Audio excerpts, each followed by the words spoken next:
आज हम आपकी मुलाकात पंजाब पुलिस के एक ऐसे एहलकार से करवाने जा रहे हैं जिनकी रिटायरमेंट में सिर्फ 4 माह बाकी रह गए हैं और 4 माह कबल ही अल्लाह ताला ने इनको इज्जत हासिल करने का मौका दिया। इन्होंने गोलियां चलने की आवाज़ सुनी, ये वहां पर पहुंचे और इन्होंने उस डाकू को पकड़ने की पूरी कोशिश की, जिसके नतीजे में इनके सर पर चोट भी आई, लेकिन इन्होंने हिम्मत नहीं हारी। आज वो मुलजिम जेल की सलाखों के पीछे है। ਉਹਨੇ ਗੋਲੀ ਪਹਿਲੇ ਚਲਾਈ, ਮੈਂ ਵੀ ਨਾਲ ਹੀ ਚਲਾਤੀ। ਟੱਪਣ ਲੱਗਾ ਬਾਹਰ ਦੁਕਾਨ ਦੇ, ਦੌੜਨ ਦੀ ਕੋਸ਼ਿਸ਼, ਮੈਂ ਉਹਨੂੰ ਅੱਗੋਂ ਜੱਫਾ ਪਾ ਲਿਆ। ਫਿਰ ਉਹਨੇ ਮੇਰੇ ਸਿਰ ਤੇ ਬੱਟ ਮਾਰਿਆ ਰਿਵਾਲਵਰ ਦਾ। 42 ਸਾਲ ਸਰਵਿਸ ਹੋ ਗਈ। ਜਦੋਂ ਵੀ ਜੁਰਾਇਮ ਪੇਸ਼ਾ जुर्म करता है, मेरी हर कोशिश होती है मैं फड़ा पाया तकमील तक पहुँचावा। उर्दू पॉइंट की वीडियोस देखने के लिए हमारा चैनल सब्सक्राइब कीजिए और बेल के आइकन पर क्लिक कीजिए ताकि आप हमारी तमाम आने वाली वीडियो से बाखबर रह सकें।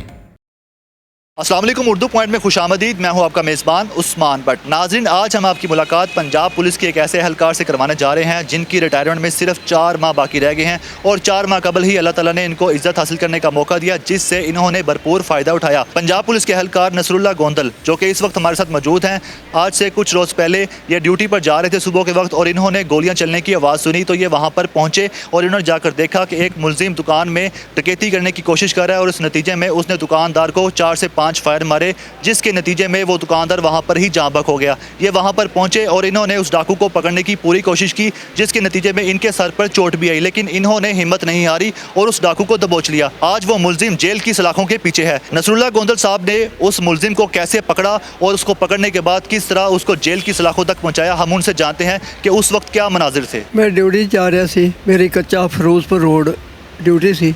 थाने लिटल रोड मेरी पोस्टिंग, मुल्तान रोड ते गंदा नाल पहुँचा। फायरिंग की आवाज़ आ रही, फायरिंग की आवाज़ सुन के मैं दूसरे पासे उस पॉइंट ते पहुँचा। पॉइंट ते पहुँचने तो बाद उस आदमी ने फायर मेरे ते भी किते, अंदर वड़िया सी दुकान दे। दुकानदार ने कतल कर दिता सी, गोलियां नूं लग गई सी। उसके बाद मेरे तो फायर किया, मैं भी फायर किया ਉਹਦੇ ਤੇ। फायर करने तो बाद फिर वो टप्पन लगा बाहर दुकान दे, दौड़न की कोशिश, मैं ਉਹਨੂੰ ਅੱਗੋਂ जफ्फा पा लिया। जफ्फे पाने तो बाद फिर उन्हें मेरे सिर ते बट मारिया रिवाल्वर का। मेरा सिर जख्मी हो गया। जख्मी के दौरान मैं जफ्फा छड्डिया नहीं। छड्डन तो बाद वो काफ़ी जदोजहद कर रहा मेरे को छुट्टन की।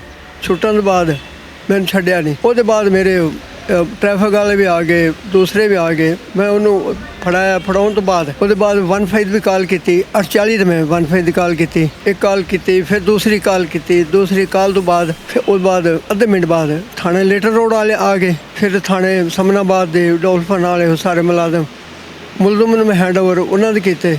11-22 तो मैं अपनी पट्टियाँ पुट्टियाँ कराने लग पाया। ये बताइएगा, उस मुलजिम के पास असला कौन सा था और आपके पास कौन सा असला मौजूद था उस वक्त? मेरे को कलाशनकोफ सी, सरकारी राइफल सी, ਉਹਦੇ ਕੋਲ ਰਿਵਾਲਵਰ ਸੀ। ਉਹਨੇ ਗੋਲੀ ਪਹਿਲੇ ਚਲਾਈ, ਮੈਂ ਵੀ ਨਾਲ ਹੀ ਚਲਾਤੀ। ਮੈਂ ਆਪਣੇ ਦਫਾਬਾ से थोड़ा थल्ले हो गया।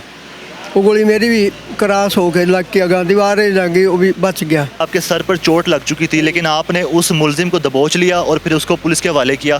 उस वक्त आपके तबीयत कैसी थी? क्या आपको चक्कर वगैरह नहीं आ रहे थे? आपकी आंखों के अंधेरा?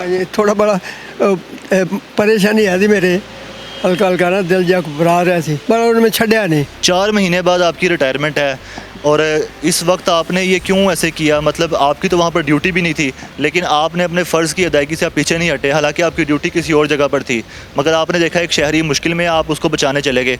उस वक्त आपके जहन में क्या चल रहा था? मतलब एक कौम से असी पैसा लै रहे हैं, तनख्वाह लै रहे हैं। अपने भी मेरा फ़र्ज़ नहीं सी, भी मेरा नहीं भी ड्यूटी मेरा फ़र्ज़ से एक बंदे नूं कतल कर रहा है, इन्हें फड़ा गिरफ्तार करा। 42 साल सर्विस हो गई।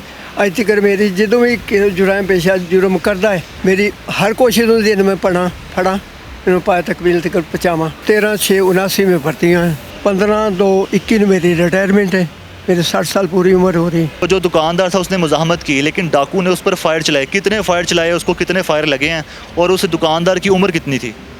उम्र गलबन 50-55 मेरी उम्र तो ही सी। 55 होएगी। जवान है तो बेटे ने फायर उन्हें सीधे उन्हें सीने से ही लगे वेखे ना, 5-6 फायर लगे उन्होंने।